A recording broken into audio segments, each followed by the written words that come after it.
పహల్గాం దాడికి ప్రతీకారం తీర్చుకున్నాం. సైనిక శక్తికి సింధూర్ నిదర్శనమన్న రాజ్నాథ్.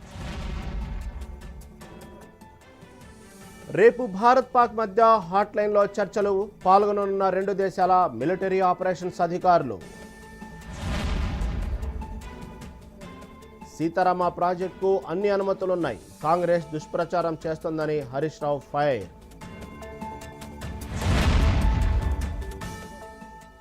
భారత్తో యుద్ధం చేసే శక్తి పాకిస్తాన్కు లేదు. ఉగ్రవాదాన్ని తుదిముట్టించాల్సిన ఆనం.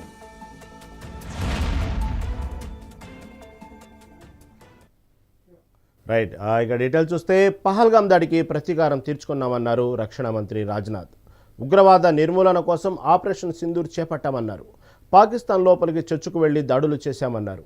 రావల్పిండిలో ఆర్మీ హెడ్ క్వార్టర్స్ను ధ్వంసం చేసినట్లు తెలిపారు. ఆపరేషన్ సింధూర్ భారత్ సంకల్పాన్ని చాటి చెప్పిందన్నారు. భారత్ సైనిక పరాక్రమానికి ఆపరేషన్ సింధూర్ నిదర్శనమన్నారు. లక్నోలో బ్రహ్మోస్ సూపర్సోనిక్ క్రూజ్ క్షిపణి ఉత్పత్తి యూనిట్ను రక్షణ మంత్రి రాజ్నాథ్ సింగ్ ప్రారంభించారు. हमला करके कई परिवारों के सिंदूर मिटाए थे, उन्हें भारतीय सेना ने ऑपरेशन सिंदूर के माध्यम से इंसाफ दिलाने का काम किया है और इसके लिए आज सारा देश भारतीय सेनाओं का अभिनंदन कर रहा है। ऑपरेशन सिंदूर सिर्फ एक सैन्य कार्रवाई भर नहीं है, बल्कि भारत की राजनैतिक, सामाजिक और सामरिक इच्छा शक्ति का प्रतीक है। यह ऑपरेशन आतंकवाद के खिलाफ भारत की दृढ़ इच्छा शक्ति का और सैन्य शक्ति की क्षमता और संकल्प शक्ति का भी प्रदर्शन है। हमने दिखाया है भारत आतंकवाद के खिलाफ जब भी कोई कार्रवाई करेगा तो आतंकवादियों और उनके आकाओं के लिए सरहद पार की जमीन भी सुरक्षित नहीं रहेगी। भारतीय सेनाओं ने ऑपरेशन सिंदूर को पाकिस्तान में मौजूद आतंकी ढांचा ढहाने के उद्देश्य से लॉन्च किया था। हमने उनके आम नागरिकों को कभी निशाना नहीं बनाया था, मगर पाकिस्तान ने न केवल भारत के नागरिक इलाकों को निशाना बनाया, बल्कि मंदिर, गुरुद्वारा, गिरजाघर पर भी हमले करने का प्रयास किया। भारतीय सेना ने शौर्य और पराक्रम के साथ साथ संयम का भी परिचय देते हुए पाकिस्तान के अन्य ठिकानों पर भी प्रहार करके करारा जवाब दिया है। हमने केवल सीमा से सटे सैन्य ठिकानों पर ही नहीं कार्रवाई की, बल्कि भारत की सेनाओं की धमक उस रावलपिंडी तक सुनी गई, जहां पाकिस्तानी फौज का हेड क्वार्टर। భారతదేశ అమ్ముల పొదిలో ఉన్న బ్రహ్మోస్ క్షిపణ శక్తి సామర్థ్యాలు ఎలాంటివో పాకిస్తాన్ అడిగితే తెలుస్తుందని యూపీ ముఖ్యమంత్రి యోగి ఆదిత్యనాథ్ సంచలన వ్యాఖ్యలు చేశారు. ఇటీవల జరిగిన ఆపరేషన్ సింధూర్ ద్వారా బ్రహ్మోస్ క్షిపణి తన ప్రతాపాన్ని ప్రపంచానికి చాటి చెప్పిందని ఆయన కొనియాడారు. ఆపరేషన్ సింధూర్ సమయంలో మీరు బ్రహ్మోస్ క్షిపణి గ్లిమ్స్ అందరూ చూశారని, ఒకవేళ చూడకపోతే బ్రహ్మోస్ క్షిపణి శక్తి గురించి పాకిస్తాన్ వాళ్లను అడగాలని అన్నారు. ఇకపై ఎలాంటి ఉగ్రవాద చర్య జరిగినా దాన్ని యుద్ధ చర్యగా పరిగణిస్తామని ప్రధాని మోదీ ప్రకటించారని యోగి అన్నారు. इस मिसाइल के पराक्रम की एक झलक देखी होगी और नहीं देखी होगी तो कम से कम पाकिस्तान वालों से पूछ लेना चाहिए कि ब्रह्मोस मिसाइल की ताकत क्या है।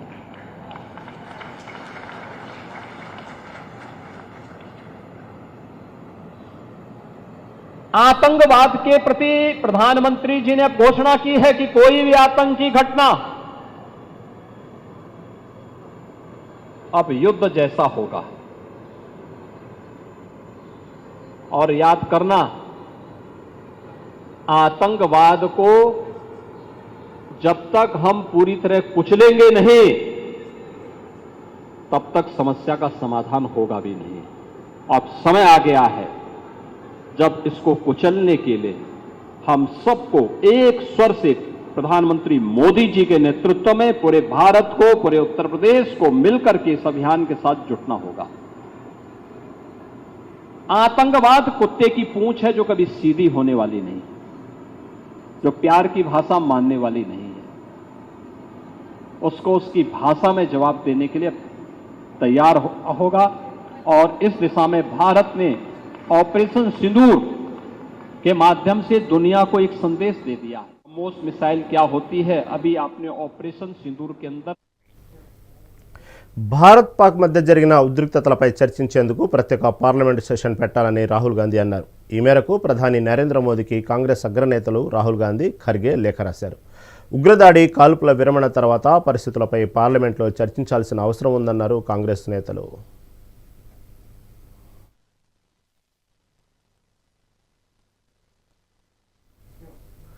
ఆపరేషన్ సింధూర్లో భాగంగా తమకు అప్పగించిన లక్ష్యాలను విజయవంతంగా పూర్తి చేశామని భారత వాయుసేన ప్రకటించింది. జాతీయ లక్ష్యాలకు అనుగుణంగా అత్యంత ఖచ్చితత్వంతో వృత్తి నైపుణ్యంతో ఆపరేషన్ సింధూర్ను నిర్వహించామన్నారు.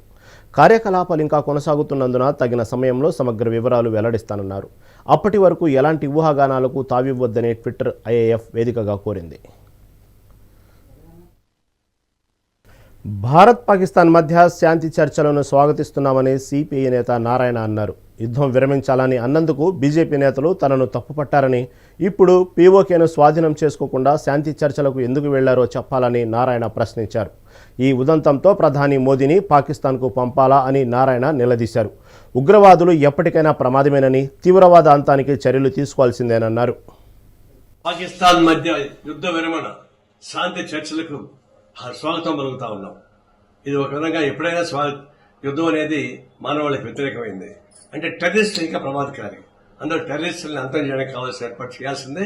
అది రేపు బయలుదేరే డిస్కషన్ లో కూడా పాకిస్తాన్ భారతదేశ మధ్య చర్చల్లో కూడా ఎవరైతే పహల్గాంలో దాడికి ప్లాన్ చేశారో ఆ టెర్రరిస్ట్ వెనక్కి తీసుకురావాలా. ఎందుకంటే గతంలో బాంబేలో హోటల్ పైన దాడి చేసిన టెర్రరిస్ట్ వెనక్కి తీసుకొచ్చారు కదా, అదే పద్ధతుల్లో వీళ్ళని కూడా టెర్రరిస్ట్ కూడా వెనక్కి తీసుకోవాల్సిన అవసరం ఉంది. దాన్ని బయట డిస్కషన్ పెట్టాలి. ఇంకొకటి, ఇప్పుడు శాంతి చర్చలు కొనసాగిస్తున్నాయి కదా, మరి ఒకప్పుడు నేను చెప్పిన దాన్ని నాకు నారాయణ పాకిస్తాన్కి పంపించాలని చెప్పేసి కొంతమంది బీజేపీ నాయకులు అవాకశాఖలు వాగారు. ఇప్పుడేమంటారు, ఇప్పుడు మోడీని పంపించాలన్నా పాకిస్తాన్కి? అనేక మందిని చనిపోయారు, 26 మంది చనిపోయారు, ముఖ్యపక్షాన్ని పెళ్లి చేయడం చనిపోయింది. అంత బాధపడి వాళ్ళకంతా కాంపన్సేషన్ ఎవరు ఇస్తారు? వాటిపైన ఎవరు బాధ్యత ఇస్తారు? మరి అవన్నీ లేకుండా ఎందుకు సీజ్ఫైర్ అయ్యారు? ఎందుకు పీఓకి ఎందుకు ఆక్రమించుకోవడం చేశారు? ఇవన్నీ చూసినప్పుడు మీరు టాక్టిఫుల్ గా భారతదేశం అడ్డం పెట్టుకుని చేసే వ్యాపారం తప్పకుండా నాకేం కనపడలేదు. సిన్సియర్గా మేము టెర్రరిస్ట్ మీద దాడి చేయమని గిట్టికి చెప్పిన దానికి మమ్మల్ని అపార్థం చేసుకుంటారా? మేము తీవ్రంగా నిరసిస్తున్నాం. ఈ శాంతి చర్చను స్వాగతిస్తా ఉన్నాం. భారత్ పాకిస్తాన్ మధ్య యుద్ధ విరమణ శాంతి చర్చలకు ముంబై ఎయిర్పోర్టులో ప్రజాశాంతి పార్టీ అధినేత కేఏ పాల్ హల్చల్ చేశారు. ఇండియా పాకిస్తాన్ యుద్ధం ఆపడానికి శాంతి చర్చల కోసం టర్కీ వెళ్తుంటే తనను అడ్డుకున్నారని ఆగ్రహం వ్యక్తం చేశారు. ఈ మేరకు వీడియో విడుదల చేశారు. పాల్ని టర్కీ వెళ్లకుండా ఆపుతున్నారు. అన్ని డాక్యుమెంట్స్ ఉన్నాయి, మీకు తెలుసు కదా. For 37 years I'm travelling the world, presidential advisor for 155 countries, and still నన్ను ఎందుకు ఆపుతున్నారు? లాస్ట్ వీక్ నేను టర్కీలో ఉన్నాను. ఈ రోజు పాకిస్తాన్ వెళ్ళవలసింది యుద్ధం ఫోన్ ద్వారా ట్రంప్ గారు సెనేటర్స్ లీడర్స్ తో మాట్లాడిన తర్వాత వీళ్ళు ఆపుతున్నారు. ఇక్కడ మున్నా అన్న ఆయన స్టార్ట్ చేశాడు. అందరూ బ్రేకింగ్ న్యూస్లు ఇవ్వండి. ఇదిగోండి, నేను మమత ఇట్రా, మమత వస్తున్నారు, మా సన్ అలా అప్లోడ్ చేస్తున్నారు. ఎన్ని దేశాలు విషయాలు లేకుండా తిరిగాను, 150 మంది ఎంపీలు వెళ్ళారే. ఇప్పుడు ఎందుకు చేస్తున్నారు ఆయన ఆఫ్లోడ్? అక్కడ వాళ్ళ డిస్కషన్ చూపించు. ఇండిగోని కంప్లీట్ గా బాయ్కట్ చేయాలి మీరు ఈ రోజు నుంచి. ప్రతి ఒక్కరూ బాయ్కట్ చేయండి ఇండిగోని. నేను ఇప్పుడు ఇది మీడియాకి రిలీజ్ చేస్తున్నాను. Reuters, associated press, CNN, BBC, please air this. Boycott IndiGo and understand what a peacemaker, most respected, world's most popular evangelist, modern day Gandhi is facing. How much injustice ordinary people are facing. ప్రాజెక్టుల విషయంలో మంత్రి ఉత్తమ్ అవగాహన లేకుండా మాట్లాడుతున్నారని BRS నేత హరీష్ రావు ఆగ్రహం వ్యక్తం చేశారు. కాంగ్రెస్ అబద్ధాలతో అధికారంలోకి వచ్చిందని, ఇప్పుడు అవే అబద్ధాలతో ప్రజలను మోసం చేస్తోందని హరీష్ మండిపడ్డారు. సీతారామ ప్రాజెక్టుపై కాంగ్రెస్ దుష్ప్రచారం చేస్తోందన్నారు. సీతారామ ప్రాజెక్టుకు జలవనరుల సంఘం అనుమతులున్నాయన్నారు. బీఆర్ఎస్ హయాంలోనే ఈ ప్రాజెక్టు 90% పూర్తయిందన్నారు హరీష్.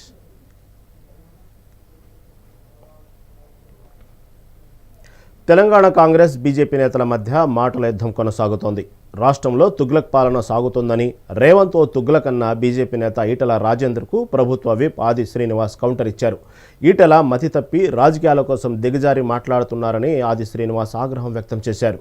బూతులు తిడితే పదవులు వస్తాయనుకోవడం అవివేకమని ఎద్దేవా చేశారు. ముఖ్యమంత్రిపై దిగజారుడు వ్యాఖ్యలు చేస్తే సహించేది లేదని హెచ్చరించారు. ఎన్నో రోజులు ఉండదు, ఈ ప్రభుత్వానికి తల తోక ఏది లేదు. తుగులక్ ఎప్పుడో మన చరిత్ర తుగులక్ అని చదువుకున్నాం. ఈ ముఖ్యమంత్రి అంటే తుగులక్. నేను చాలాసార్లు చెప్పిన ముఖ్యమంత్రి గారి గురించి, ఇవాళ మా ప్రజల్ని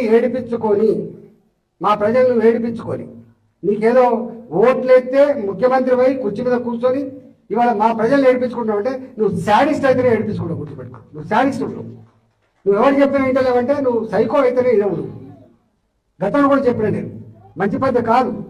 ఇవాళ పరిపాలకుడు అనేవాడు, ముఖ్యమంత్రి అనేవాడు ప్రజల కన్నీళ్ళు ఏంటిది, ప్రజల కష్టాలు ఏంటివి, ఒకవేళ నీకు నీ ఇంటెలిజెన్స్ వ్యవస్థ ఉంటుంది, తెలుసుకోవాలి. ఒకవేళ అక్కడి నుంచి తెలుసుకునే ఓపిక నీకు లేకపోతే నీ సొంత మనుషులు ఉంటారు, అందరూ తెలుసుకోవాలి. సభ్య సమాజం కూడా ఈ విమర్శలను తప్పుపట్టే విధంగా ఇప్పటి వరకు ఈటల రాజేందర్ గారు మర్యాదస్తుడు అనుకున్నాం, మంచివాడు అనుకున్నాం. కానీ ఇలా దిగజారి మాట్లాడే మాటలను చూస్తుంటే మీరు మీ పార్టీ అధ్యక్ష పదవి కావాలనుకుంటే మీ అధిష్టాన వర్గాన్ని కాకా పట్టుకోండి తప్ప ఈ విధంగా ముఖ్యమంత్రి గారిని బూతులు తిట్టి పదవి సంపాదించుకోవాలనుకోవడం అది మీ అవివేకానికి నిదర్శనంగా మేము భావిస్తూ ఉన్నాం.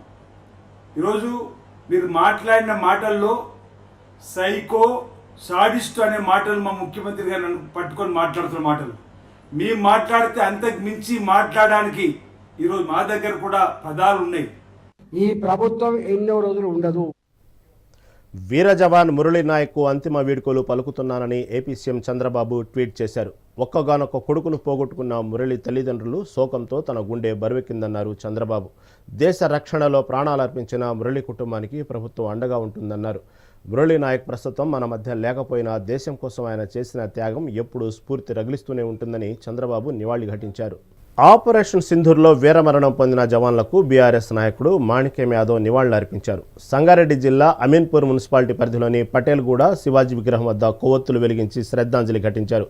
పాకిస్తాన్తో యుద్ధంలో భారత ఆర్మీ జవానులు వీరమరణం పొందడం బాధ కలిగించిందన్నారు. దేశం కోసం పనిచేయడానికి తాము ఎల్లప్పుడూ సిద్ధంగా ఉంటాం.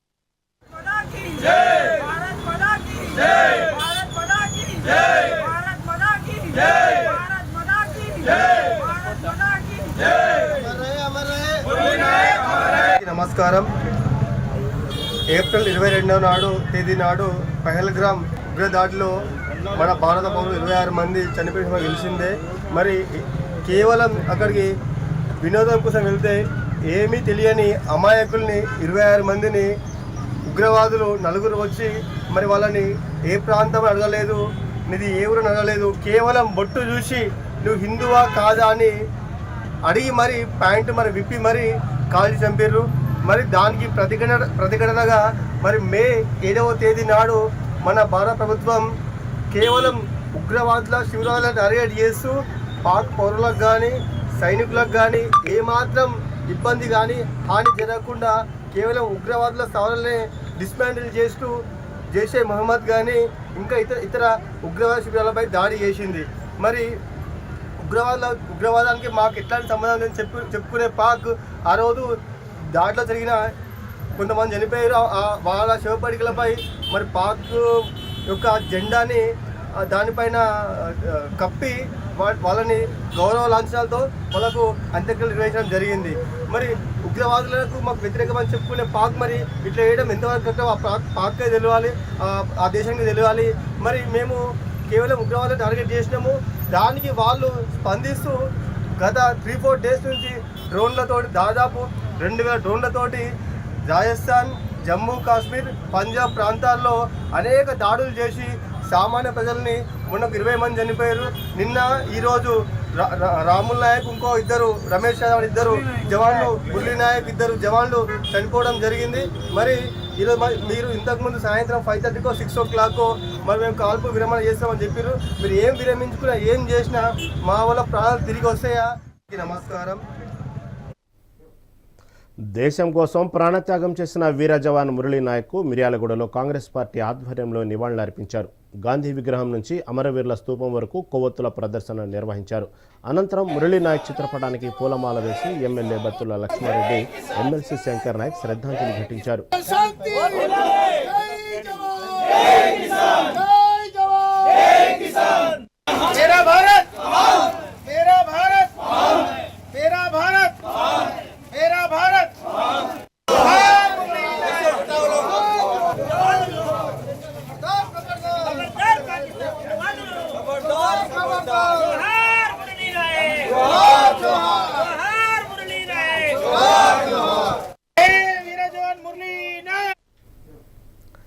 సామాన్య రైతు కుటుంబంలో జన్మించిన వ్యక్తి తన స్వయం కృషితో ఐఏఎస్ స్థాయికి ఎదిగారు.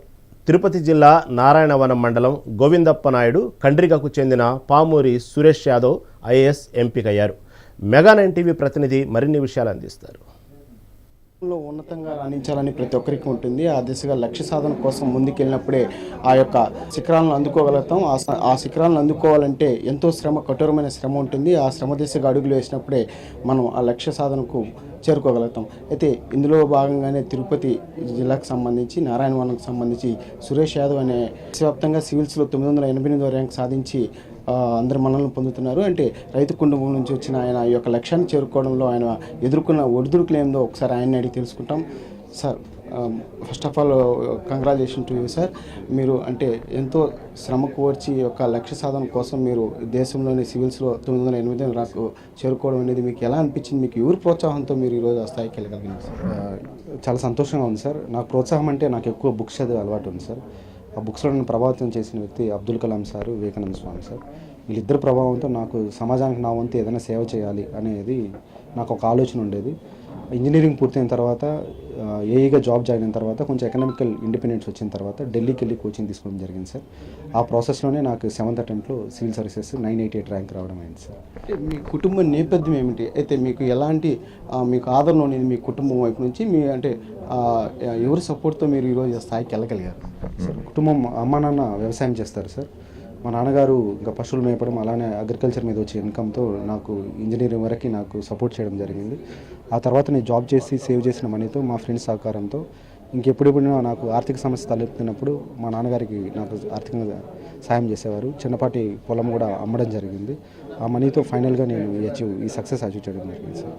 అంటే మీరు ఇంటర్లో కూడా ఫెయిల్ అయినట్టు తెలిసింది సార్. అంటే ఆ తర్వాత మీ జర్నీ ఏ విధంగా ఉంది సార్? సరే, ఇంటర్ ఫెయిల్ అయినాక నాకు కంప్లీట్ బ్లాంక్ ఉండేది. ఇంకా స్టడీస్ అంటే ఇంట్రెస్ట్ లేదు, డ్రాప్ అయిపోదామని అనుకునే థాట్ ఉండేది. కానీ ఆ సందర్భంలోనే మా బావగారు అంటే ఆనంద్ గారు నాకు డిప్లొమా చేయి, ఇదొక స్కిల్, నువ్వు ఎక్కువ కష్టపడాల్సిన అవసరం లేదని చెప్పింది. డిప్లొమా జాయిన్ అయ్యాను. డిప్లొమా జాయిన్ అయిన 3 years తర్వాత ఈ బుక్స్ ప్రభావం అప్పుడే నాకు చదవడం జరిగింది. ఇది ఎక్కువ ఇంపాక్ట్ ఉంటే కలాం గారు అన్నట్లు ఉన్నతమైన లక్ష్యాన్ని సాధించాలని ఆశతో సివిల్ సర్వీస్కి ప్రిపరేషన్ స్టార్ట్ చేయడం మొదలుపెట్టారు సార్. అంటే కళలు కనడం కాదు, వాటిని సాకారం చేసుకోవాలని చెప్పి ఎవరైతే అబ్దుల్ కలాం గారు చెప్పారో ఆయన ఇన్స్పిరేషన్తోనే మీరు ఈరోజు స్థాయికి వెళ్ళారని చెప్పి చెప్తారు సార్. అవును సార్, అబ్దుల్ కలాం సార్ రాసిన వింగ్స్ ఆఫ్ ఫైర్ బుక్ అనేది చాలా ప్రభావితం చేసింది. ఆ బుక్లో ఆయన చెప్పినటువంటి ప్రతిదీ నేను చాలా మనసుకు తీసుకున్నాను. అదే నాకు ఇన్స్పిరేషనల్గా యాక్ట్ అయింది సార్ ఆల్ దీస్ ఇయర్స్. కుటుంబ నేపథ్యం ఎలా ఉన్నా తన యొక్క లక్ష్య సాధన కోసం తాను చేసిన శ్రమ అలాగే కుటుంబంలోని ప్రోత్సాహమే తనను ఈరోజు సివిల్స్లో 988వ ర్యాంకును సాధించే దిశగా అడుగులు వేయించిందని చెప్పి కూడా సురేష్ యాదవ్ చెప్తున్నారు. అలాగే ఆయనకు జిల్లా నుంచి కూడా పెద్ద ఎత్తున హర్షధ్వానాలతో పాటు ఆయనకి అభినందనలు కూడా పెద్ద ఎత్తున వెల్లువెత్తుతున్నాయి. ప్రస్తుతం ఆయనకి అనేక సంఘాల తరపున కానీ అలాగే ప్రజల నుంచి కూడా పెద్ద ఎత్తున అభినందన వెల్లువ కూడా వచ్చిన పరిస్థితి కనిపిస్తుంది. కెమెరామెన్ సురేష్తో నారాయణ, మెగా 9 టీవీ, తిరుపతి. అంబ పలుకు జగదంబ పలుకంటూ మేడారంలో ఎక్కడ చూసినా కోయదొరలే దర్శనమిస్తుంటారు. మేడారం అభయారణ్యంలో దొరికే మూలికలతో వైద్యం చేస్తూ అక్కడే జీవనం సాగిస్తున్నారు. 3 తరాలుగా అమ్మవారి సేవలో ప్రజలకు సేవ చేస్తున్నామని కంప్యూటర్ యుగంలో కూడా జ్యోతిషం నమ్మే వాళ్ళు ఉన్నారు. కాగా రకరకాల వ్యాధులతో వచ్చేవారికి మూలికా వైద్యం చేస్తున్నామంటున్న కోయదొరతో మా ప్రతినిధి రాము ఫేస్ టు ఫేస్. అంబ పలుకు, కంచి కామాక్షి పలుకు, మధుర మీనాక్షి పలుకు అని చెప్పేసి మేడారంలో జాతరలో ఎక్కడ చూసినా కూడా కోయదొరలు వాళ్ళ జ్యోతిష్యంతో పాటు మూలికా వైద్యం చేస్తుంటారు. ప్రస్తుతం మనం మేడారం జాతర ఉన్న ఒక కోయదొర వద్ద ఉన్నాం. వారిని అడిగి అసలు ఇప్పుడు మూలికా వైద్యం ఏ విధంగా ఉంది, వాళ్ళు ఎలాంటి ట్రీట్మెంట్ ఇస్తుందో తెలుసుకునే ప్రయత్నం చేసి. దొర నమస్తే. ఇప్పుడు చాలామంది వివిధ సమస్యలతో మీ దగ్గరికి వస్తున్నారు. జాతర అప్పుడు పెద్ద ఎత్తున వస్తుంటారు. ఇప్పుడు కొంతమంది రద్దీ తక్కువ ఉంది. పూర్తిగా వాళ్ళకి ఎలాంటి మీరు సూచనలు ఇస్తున్నారు, ఎలాంటి మందులు నయం చేసే మందులు ఇస్తుంటారు? జాతర అప్పుడైతే లక్షల నుంచి కోట్లాది మంది వస్తారు. కానీ ఇప్పుడు తక్కువ ఉన్నారు కాబట్టి వస్తారు. వచ్చిన వాళ్ళు కూడా అమ్మవారిని నమ్మి చిలకల గట్టు, సెల్పే చెట్టు, జంపన బావులకి వెళ్ళి చెట్లు తీసుకొచ్చి సంతానం కాని వాళ్ళకు, ఇంట్లో బాగులేని వాళ్ళకు, పానం మంచి లేని వాళ్ళకు మంచి చేయటానికి అరకది బరకది గోదాగొడ్డు గొర్రె మేక ఇల్లు మంచిగా ఉండటానికి చెట్లు ఏరు యంత్రం తాయిత జపం చేసి కడతాం. అలా మంచిగా అయితే మేము కూడా అమ్మవారిని నమ్మే ఇస్తాము. వాళ్ళు కూడా అమ్మవారిని నమ్మే తీసుకుంటారు కాబట్టి మంచిగా అవుతున్నారు. 100 నుంచి 1000, 1000 నుంచి లక్షలు, లక్షల నుంచి కోటి పైన వచ్చారు ఇప్పటి వరకు మంది. ఇప్పుడు కూడా ఇన్ని రోజులు 2 సంవత్సరాలు ఒకసారి వచ్చేది. కానీ ఇప్పుడు ప్రతిరోజు వస్తున్నారు. ఆదివారం బుధవారం రోజుకు ఆదివారం బుధవారం 5,000 6,000 మంది వస్తున్నారు. భక్తులు నమ్మకం మీద ఇస్తున్నాం, మంచిగా అవుతున్నారు వాళ్ళు. పూర్తిగా మీరు ఎలాంటి వ్యాధులకు సంబంధించి ఎలాంటి దుష్టశక్తులకు సంబంధించి మీరు నిర్మూలిస్తారా? తాయెత్తులు గట్రా ఏమైనా ఇస్తుంటారా? మీరు ఇస్తుంటాం. గాలి కానీ ధూళి కానీ మంతరం కానీ యంత్రం కానీ దెయ్యం కానీ భూతం కానీ చేతబడి కానీ శక్తి కానీ అత్త మాట కోడలు వినకున్నా కోడల మాట అత్త వినకున్నా భార్య మాట భర్త వినకున్నా భర్త మాట భార్య వినకున్నా ఏర్లు కడుతుంటాం. భార్య దగ్గర ఉంటే భర్త ఉంటుంది, భర్త దగ్గర ఉంటే భార్య ఉంటుంది, అత్త దగ్గర ఉంటే కోడలు ఉంటుంది, కోడల దగ్గర ఉంటే అత్త ఉంటుంది. అసలు ఏర్లు యంత్రాలు కూడా ఇస్తున్నాం, మంచిగా అవుతున్నది. వస్తున్నారు నమ్మకం మీద. దేవుని నమ్మకం మేము ఇస్తున్నాం, దేవుని నమ్మకం వాళ్ళు తీసుకుంటున్నారు. మీరు వేర్లు కానీ వనమూలికలు కానీ వేర్లు కానీ పూర్తిగా మీరు ఎక్కడి నుంచి తీసుకొచ్చి మీరు ఏ విధంగా సేకరిస్తారు? చిలకల గట్టు నుంచి కొన్ని తెస్తాం, జంపన వావుల కొన్ని తెస్తాం, సిల్లేరు చిత్తరకొండ నుంచి కొన్ని తెస్తాం, పాపికొండ నుంచి కొన్ని తెస్తాం, రామగిరి కిల నుంచి కొన్ని తెస్తాం. ఎక్కడ దొరికే వస్తువులను అక్కడి నుంచి తీసుకొచ్చి అమ్మవారి దగ్గర పెట్టి ఆదివారం అమావాస్య నాడు వచ్చే ముందు తీసుకొచ్చి పెట్టి పూజ చేసి బయటకు తెచ్చి అందరికి ఇస్తాం. ఒకవైపు టెక్నాలజీ పెరిగింది, పూర్తిగా కంప్యూటర్ యుగంతో పాటు ఇప్పుడు ఏఐ అని చెప్పేసి కొత్త టెక్నాలజీ కూడా వచ్చి ఒక రకమైన కొత్త పుంతలు తెక్కుతున్న పరిస్థితుల్లో ఈ మూలిక వైద్యంతో పాటు మీరు ఇచ్చే ఈ తాయెత్తులు ఎంతవరకు ఉపయోగపడతాయి? మీరు జనాలు మిమ్మల్ని ఎంతవరకు విశ్వసిస్తున్నారు? ఈ తాయితలు ఇవాళ పుట్టింది కాదు, కర్తాయోగం కృతాయోగం కలియోగం 3 తరాల కింద పుట్టింది. నరుని కన్నా ముందు దేవుడు పుట్టినప్పుడే చెట్టు పుట్టింది, నీరు పుట్టింది, భూమి పుట్టింది. ఈ చెట్టు ఎప్పుడు పుట్టిందని 700 సంవత్సరాల కిందనే పుట్టింది. కాబట్టి అప్పటి నుంచి తాతలు వాడినరు, తండ్రులు వాడినరు, మేము వాడుతున్నాం, పిల్లలు కూడా ఇస్తున్నాం. ఇచ్చిన దాంట్లో మంచిగా అవుతుంది కాబట్టి తీసుకుంటున్నాం. మీ తాతలు తండ్రులు మీ పిల్లలు భవిష్యత్తులో మీ మనవాళ్ళు కూడా పూర్తిగా ఈ విద్యకే అంకితమైన పరిస్థితి. అంటే మీకు ఈ విద్యల పాటు మీకు ఏ విధంగా ఉంది? అంటే ఆర్థిక సంపాదన ఏ విధంగా ఉంది? మీరు ఎలాంటి ఇబ్బందులు ఎదుర్కొంటారు? ఏమైనా ఉన్నాయా? ఇబ్బందులు అయితే ఏం లేవు. పొట్ట మందం భగవంతుడు ఇచ్చినప్పుడు నా కాలశకం అయితే నడుతుంది. బట్టకు తక్కువ అయితే ఏం లేదు. చివరిగా ఒక మాట, ఇది మీ జ్యోతిష్యానికి పరీక్ష. ప్రస్తుతం ఇండియా పాకిస్తాన్ యుద్ధం జరుగుతుంది, భీకరమైన పోరు సాగుతున్న నేపథ్యంలో పాకిస్తాన్ పరిస్థితి ఏంది, ఇండియా పరిస్థితి ఏంది చెప్తారా? పాకిస్తాన్ ఎన్ని రోజులన్నది పాడైపోతుంది. మన ఇండియా భారత మాత మన అందునుంది కాబట్టి మనమే గెలుస్తాం. ఒక్క గొడ్డలి 100 చెట్లకు పనిచేస్తుంది. కాబట్టి మనం ఒక్క గొడ్డలతో 100 మందిని పాకిస్తాన్లో కథమే వాళ్ళు, మనమే గెలుస్తాం. భారత మాత ఉంది మన అందున. తాతలు తండ్రులతో పాటు మా మనవళ్ళు కూడా పూర్తిగా ఈ విద్యకి అంకితమై తమకు తోచిన ఈ వైద్యాన్ని ఈ తాయెత్తులను ఇస్తూ వాళ్ళకు సహాయం చేస్తున్నాం. ఎంత కంప్యూటర్ యుగం వచ్చినా, ఏ టెక్నాలజీ వచ్చినా కూడా మమ్మల్ని నమ్మేవారు మమ్మల్ని ఉన్నారు. మమ్మల్ని నమ్మిన వాళ్ళకు మేము ఎలాంటి హాని చేయకుండా వాళ్ళు ఏదైతే కోరుకుంటే ఆ కోరికలు నెరవేరంగా మేము చూస్తున్నామని చెప్పేసి కోయదారు చెప్తున్నారు. అంతేకాకుండా ఇండియా పాకిస్తాన్ యుద్ధంలో కూడా పాకిస్తాన్ దిమ్మెదిరే షాక్ తగులుతుంది. పాకిస్తాన్ ఎట్టి పరిస్థితుల్లో ఇండియాను నిలువరించలేదని కూడా కోయదారు చెప్తున్న పరిస్థితి. కెమెరా పర్సన్ భిక్షపత్తో రాము, మెగా టీవీ, మేడారం. కాల్పుల విరమణ ఒప్పందంతో భారత్ పాక్ మధ్య నెలకొన్న ఉద్రిక్త పరిస్థితులు ప్రస్తుతానికి చల్లారే. దీంతో ఐపీఎల్ను పునరుద్ధరించేందుకు బీసీసీఐ సన్నాహాలు చేస్తోంది. ఈ నెల 13 నాటికి పంజాబ్ కింగ్స్ మినహా అన్ని జట్లు తమ హోమ్ గ్రౌండ్లో అందుబాటులో ఉండాలని సూచించింది. ఈ పాటికి త్వరలో కొత్త షెడ్యూల్ రూపొందించి ఐపీఎల్ను తిరిగి ప్రారంభించే ఆలోచనలో బీసీసీఐ ఉంది. దీంతో ఆయా ఫ్రాంచైజీలు విదేశీ ప్లేయర్లను రప్పించేందుకు ఏర్పాట్లు ముమ్మరం చేశాయి.